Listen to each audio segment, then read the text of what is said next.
मधुबाला परी चेहरा, हुस्नो जमाल में अपनी मिसाल आप। किरदार ऐसे अदा किए जिन पर गुमा ही नहीं होता था कि वो अदाकारी कर रही हैं। भारतीय सिनेमास की क्वीन ऑफ वेनिस कहलाई, जिनकी तिलिस्माती और सहरंगेज खूबसूरती से मुतासिर होकर यूनानी गुलकार ने गीत भी पेश किया। इंतहाई कम उम्री से फिल्मी दुनिया की चक्का-चौंध दुनिया में कदम रखा तो शोहरत और कामयाबी का हर दरवाजा उन पर खुलता ही चला गया। लेकिन मोहब्बत की मुतलाशी, प्यार के लिए तरसती हुई आंखें और जज्बात और एहसासात का ऐसा समंदर अपने अंदर छुपाए हुए थी जो इनकी जिंदगी में कई तूफान ले आए। जिसे टूट कर चाहा उसे पा ही न सकी। मधुबाला जहां दिलीप कुमार के इश्क में अपना सुख व चैन लुटा चुकी थी, वहीं वो वालिद अताउल्लाह खान की भी कदर करती थी।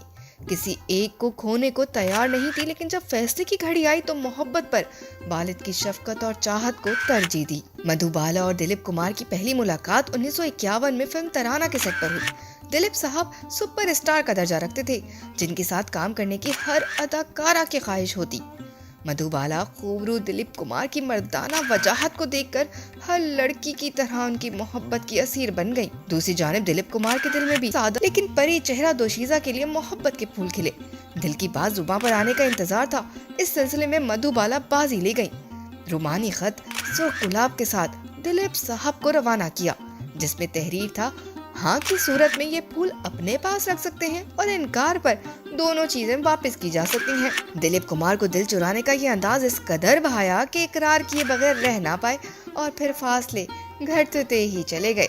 साथ जीने मरने के वादे और कस्में खाई गई और मोहब्बत की गाड़ी हसीन वादी की राह पर रवां दवां बढ़ने लगी। दिलीप कुमार और मधुबाला की इस प्यार भरी स्टोरी में विलेन के रूप में मधुबाला के वालिद अताउल्लाह खान जलवागर हुए, जिन्हें किसी सूरत ये पसंद नहीं था कि इनकी लाडली और कमाऊपूत बेटी के पैरों में प्यार की जंजीरें डली हों। इनके नजदीक मधुबाला कमाई का जरिया थी, जिनके दम से उनके घर के घुप अंधेरे दूर हुए थे। जभी तो वो राह में रुकावटें खड़ी करने लगे।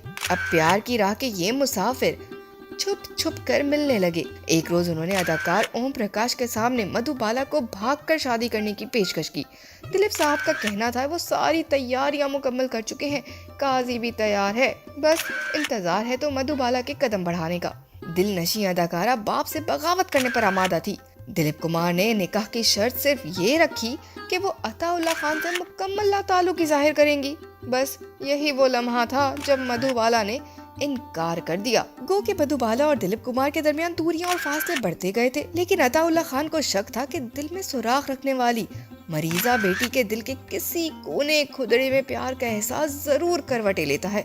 जब भी उन्होंने 1957 में हिदायतकार B.R. चोपड़ा की जेरे तकमील फिल्म नया दौर के लिए मधुबाला की जानिब से काम करने पर माजरत कर ली, जिस पर B.R. चोपड़ा चरागपा हो गए।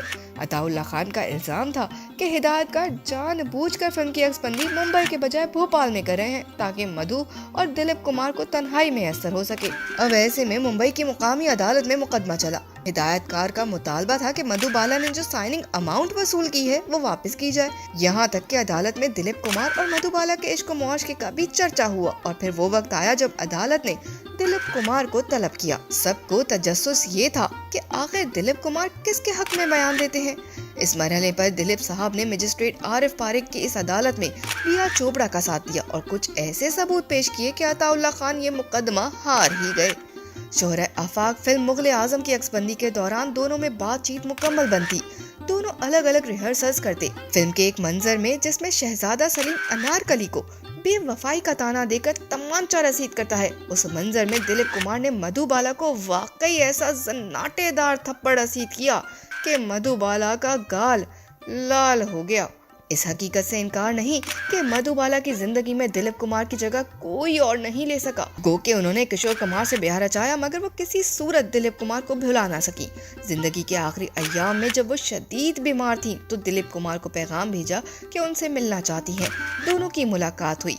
मधुबाला ने दिलीप कुमार से वादा लिया कि जब वो सेहतयाब हो जाएंगी तो वो उनके साथ जरूर फिल्मों में काम करेंगी, लेकिन मौत ने इस हसीन अदाकारा को ज्यादा मोहलत ना दी और 23 फरवरी 1969 को सिर्फ 36 बरस की उम्र में मधुबाला उस जहां की मेहमान बन गई जहां से किसी की वापसी नहीं होती। मधुबाला की वफात के वक्त दिलीप कुमार गोपी की अक्सबंदी में मसरूफ थे। सेट पर ही उन्हें यह खबर मिली और जब वो शाम तक वापस मुंबई पहुंचे तो सीधे कब्रिस्तान गए और खासी देर तक मधुबाला की कब्र पर बैठकर आंसू बहाते रहे।